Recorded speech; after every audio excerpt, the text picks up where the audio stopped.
नमस्कार, 100% समाचारमा स्वागत छ। म प्रतिमा। सुरु गरौं 100% समाचार। सरकार र नेत्र विक्रम चन्द समूहबीच 3 बुँदे सहमति। 2 दिनसम्म निरन्तर भएको वार्तामा चन्द समूहमाथि लागेको प्रतिबन्ध हटाउने सहितका 3 बुँदे भएको हो सहमति। सहमति पत्रमा सरकारी वार्ता टोलीका संयोजक गृहमन्त्री रामबहादुर थापा र चन्द समूहका प्रवक्ता खड्गबहादुर विश्वकर्माले गर्नुभएको हो हस्ताक्षर। सहमति अनुसार चन्द समूहमाथि लागेका सबै मुद्दा खारेज हुने। त्यस्तै पक्राउ परेका चन्द नेकपाका सबै कार्यकर्ता पनि रिहा हुने। विभिन्न किसिमका हिंसात्मक गतिविधिमा संलग्न रहेको भन्दै चन्द समूहका गतिविधिमाथि सरकारले 2075 साल फागुनमा लगाएको थियो प्रतिबन्ध। प्रहरीको तथ्याङ्क अनुसार विक्रमसम्म 2075 फागुन 10 गतेदेखि 2077 मङ्सिर 28 का बीचमा सो समूहका झण्डै 2000 नेता तथा कार्यकर्ताहरू पक्राउ। त्यसमध्ये झण्डै 1900लाई मुद्दा दायर गरिएको प्रहरीद्वारा जानकारी। 100 भन्दा बढी पूर्वपक्षका लागि कारागारमा रहेको प्रहरीको भनाई। सम्झौतापछि जारी प्रेस नोटका अनुसार शुक्रबार दिउँसो 2 बजे विशेष समारोहका बीच सहमतिको विस्तृत विवरण सार्वजनिक गरिने। समारोहमा प्रधानमन्त्री केपी शर्मा ओली र नेत्रविक्रम चन्दले सम्बोधन गर्ने कार्यक्रम। नेपाल 5 वर्षभित्र आयात र उपभोक्ता मात्र नभएर उत्पादक र निर्यातकर्ता पनि बन्ने प्रधानमन्त्री केपी शर्मा ओलीको भनाई। सिन्धुलीमा सुनकोशी मरिन डाइभर्सनको शिलान्यास गर्दै डाइभर्सन सञ्चालनमा आएपछि तराईका सबै जिल्लामा सिँचाइ सुविधा पुग्ने प्रधानमन्त्री ओलीको भनाई। सुनकोशी मरिन डाइभर्सनबाट मात्र नभएर सुनकोशी कमला डाइभर्सन मार्फत थप 1,70 करोड जमिनमा सिँचाइ पुर्याइने। बाँधमा पानी पुर्याई मध्य तराईको धनुषा, महोत्तरी, सर्लाही, बारा र रौतहट जिल्लाका 1,22,000 हेक्टर जमिनमा सिँचाइ सुविधा पुर्याउने लक्ष्य। यो आयोजना आर्थिक वर्ष 2082-83 सम्ममा सम्पन्न गर्ने लक्ष्य। संसद सचिवालयलाई पत्र पठाएर प्रधानमन्त्री केपी शर्मा ओलीलाई पार्टी सदस्यबाटै निष्कासन गरेको जानकारी गराएको नेकपा आन्दोलनरत पक्षका नेताद्वारा जानकारी। संसदीय दलको हैसियतमा ओलीका तर्फबाट गरिने कुनै पनि कार्यलाई मान्यता नदिन पनि सचिवालयलाई आग्रह। पार्टीको विधान अनुसार साधारण सदस्य तथा अध्यक्षबाट निष्कासन गरिसकेकाले संसदीय दलको नेताको रूपमा रहन नसक्ने भन्दै ध्यानाकर्षण गराएको नेता देव गुरुङको भनाई। सूर्य चिन्ह र पार्टीको आधिकारिकता दाबीको माग गर्दै निर्वाचन आयोगमा पुग्यो नेकपा आन्दोलनरत पक्ष। पार्टीको नयाँ निर्णयबारे जानकारी गराउन र बहुमत केन्द्रीय सदस्यलाई आधार मानेर दलको आधिकारिकता दिन आयोगलाई आग्रह। संसदले दिएका निर्देशन समयमै कार्यान्वयन गराउन संसद आफैले क्रियाशीलता देखाउनु पर्नेमा राष्ट्रिय सभाका अध्यक्ष गणेश प्रसाद तिमिल सिन्हाको जोड। सभाले सरकारलाई दिएको निर्देशनको अनुगमन प्रभावकारी रूपमा गर्नुपर्ने अध्यक्ष तिमिल सिन्हाको भनाई। सरकारले सदनमा पेश गरेका विधेयकलाई समयमै पास गरेर अगाडि बढाउने विषयमा सभाले समेत ध्यान दिन आवश्यक रहेको भनाई। राष्ट्रिय सभा बिना अवरोध सञ्चालन भए पनि विभिन्न समयमा सरकारलाई दिएको निर्देशनको कार्यान्वयनबारे अनभिज्ञ हुने अवस्था हटाउनु पर्नेमा जोड। राष्ट्रिय सभाको 7औं अधिवेशनसम्म आइपुग्दा 222 वटा बैठकहरू भएको र यस अवधिमा 41 वटा विधेयकहरू दर्ता भएको जानकारी। 41 वटा विधेयकहरू दर्ता भएकोमा 16 वटा विधेयक प्रमाणीकरण भइसकेको, 24 वटा मध्ये 8 वटा सभामा विचाराधीन रहेको जानकारी। 10 वटा समितिमा विचाराधीन रहेको र 6 वटा विधेयक राष्ट्रिय सभाबाट पारित भई प्रतिनिधि सभाबाट फिर्ता आउन बाँकी रहेको अध्यक्ष तिमिल सिन्हाद्वारा जानकारी। एकताको पक्षमा जसले सहयोग गर्छ आफू उही नेताको पक्षमा रहने नेकपाका उपाध्यक्ष वामदेव गौतमको भनाई।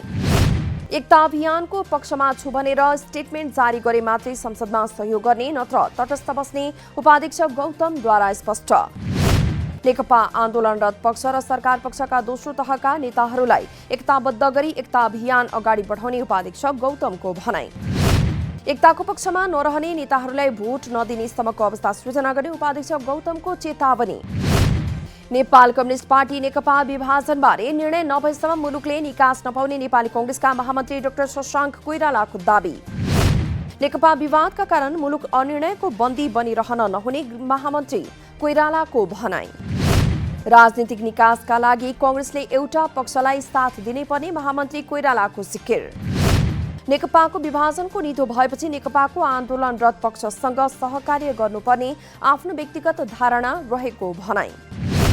प्रधानमन्त्री केपी शर्मा ओली विरुद्ध अविश्वासको प्रस्ताव दर्ता गर्ने बारे पार्टी सभापति शेरबहादुर देउवाले नै छलफल गरिरहेको डाक्टर कोइरालाद्वारा जानकारी। कांग्रेसले बैठकबाटै कुन पक्षलाई समर्थन गर्ने भन्ने बारे निर्णय गर्ने नेताहरूको भनाई। प्रतिनिधि सभा र राष्ट्रिय सभाका सांसदहरूलाई कोभिड-19 कोरोना भाइरस विरुद्धको खोप दिने काम जारी। बुधबारदेखि सिभिल हस्पिटल नयाँ बानेश्वरमा प्रतिनिधि सभा र राष्ट्रिय सभाका सांसदहरूलाई खोप दिने काम जारी। खोप लगाइसकेपछि सञ्चारकर्मीसँग कुरा गर्दै खोपबाट केही हुन्छ कि भनेर ज्येष्ठ नागरिकले शंका नगर्न नेकपा उपाध्यक्ष वामदेव गौतमको आग्रह। पछिल्लो 24 घण्टामा देशभर 107 जनामा कोभिड-19 को संक्रमण पुष्टि। यो सँगै नेपालमा कोरोना संक्रमण पुष्टि हुनेको संख्या 2,74,488 पुगेको स्वास्थ्य मन्त्रालयको तथ्याङ्क। पछिल्लो 24 घण्टामा 78 जना संक्रमित निको भएको मन्त्रालयद्वारा जानकारी। यो सँगै संक्रमण मुक्त हुनेको संख्या 2,70,683 पुगेको मन्त्रालयको तथ्याङ्क। हालसम्म संक्रमित मध्ये 3,010 जनाको मृत्यु भएको मन्त्रालयद्वारा जानकारी। देशभर 795 जना सक्रिय संक्रमित रहेको मन्त्रालयको तथ्याङ्क। रासायनिक मलको समस्या सधैँका लागि अन्त्य भएको कृषि तथा पशुपक्षी विकास मन्त्री पद्मा कुमारी अर्यालको दावी। बिहिबार मन्त्रालयमा पत्रकार सम्मेलन गर्दै मलको अभावमा किसानलाई परेको समस्या सधैँका लागि अन्त्य भएको मन्त्री अर्यालद्वारा जानकारी। आफूले मन्त्रालय सम्हालेपछि मलको सहज आपूर्ति गर्न थालेपछि समस्या हटेको मन्त्री अर्यालको दावी। मन्त्रालयले दीर्घकालीन समस्या समाधानका लागि मल कारखाना स्थापना गर्ने गरी काम अगाडि बढाएको मन्त्री अर्यालद्वारा जानकारी। मलको समस्या हुन नदिन साथै प्रदेशमा मल भण्डारणको व्यवस्था गरिने पनि मन्त्री अर्यालको भनाई। चालु आर्थिक वर्षको आयातबाट 2 लाख मेट्रिक टन मल आगामी वर्षको धान सिजनका लागि मौजात रहने मन्त्रालयद्वारा जानकारी। आगामी आर्थिक वर्षको बजेटबाट व्यवस्था हुने गरी प्रथम चौमासिक अवधिमा 3 लाख मेट्रिक टन मल आपूर्तिको प्रक्रिया यही महिनाबाट सुरु गरिने जानकारी। घुस प्रकरणमा फरार धनुषाका बटेश्वर गाउँपालिकाका अध्यक्ष डम्बर बहादुर राउत छेत्रीलाई पुनः पक्राउ गर्नुपर्ने नागरिक समाजको माग। वडाध्यक्ष छेत्रीलाई पुनः पक्राउ गर्नुपर्ने माग राख्दै आन्दोलन गर्दै आएको नागरिक समाजको आन्दोलन तत्कालका लागि स्थगित।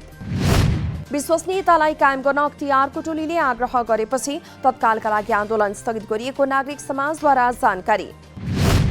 गाउँपालिकाका अध्यक्ष छेत्री गाउँपालिकाका कार्यालयका प्रमुख प्रशासकीय अधिकृत र लेखा शाखामा पनि तालाबन्दी गरिएको समाजको भनाई। अध्यक्ष छेत्रीले भवन निर्माण सम्पन्न पश्चात भुक्तानी दिने प्रयोजनका लागि सेवाग्राहीसँग कमिसन बापत लिएका थिए 8 लाख रुपैयाँ घुस। ठेकेदारबाट 8 लाख कमिसन लिएर फर्कने क्रममा आफूलाई अख्तियारले पछ्याएको थाहा पाएपछि रुपैयाँ फालेर फरार भएका थिए वडाध्यक्ष छेत्री। रकमको झोला फेला पारेको र चालकलाई नियन्त्रणमा लिएको अख्तियारको भनाई। महिला हस्तकला मेला फागुन 22 गतेदेखि सुरु हुने। नेपाल हस्तकला महासंघ र ललितपुर महानगरपालिकाले संयुक्त रूपमा आयोजना गरिने मेला फागुन 24 गतेसम्म सञ्चालन हुने जानकारी। हस्तकलाको प्रवर्धन महिला सशक्तिकरणको सम्वर्धन भन्ने नारा सहित हुने मेलामा नेपाली उत्पादन तथा नेपालको पहिचान झल्कने गरी स्टलहरू राखिने। मेलामा साना ठूला गरी 50 भन्दा बढी स्टल रहने आयोजकद्वारा जानकारी। मेलामा नेपाली ढाका, बाँस, काष्ठकला, गरगहना, कपडा, सिसा, धातु तथा कागजबाट बनाइएका सामानहरूको प्रदर्शन हुने। हस्तकला मेला ललितपुर महानगरपालिका अगाडिको खाली स्थानमा हुने आयोजकद्वारा जानकारी। महानगरीय ट्राफिक प्रहरी महाशाखाद्वारा चोरी भएका मोटरसाइकल बरामद गरी सम्बन्धित सवारी धनीलाई हस्तान्तरण। चोरी भएका 27 वटा मोटरसाइकल खोज तलास गरी सम्बन्धित सवारी साधन धनीलाई हस्तान्तरण गरिएको महाशाखाद्वारा जानकारी। सवारी धनीले जहाँतहीँ पार्किङ नगर्ने तथा जहाँतहीँ सवारी साधन नछाड्न ध्यान दिए चोरी कम हुने महाशाखाको दावी। यस आर्थिक वर्षमा मात्रै हराएका 279 वटा मोटरसाइकल सवारी धनीलाई जिम्मा लगाइएको र चोरीमा संलग्न 41 जनालाई पक्राउ गरी कारबाही गरिएको जानकारी।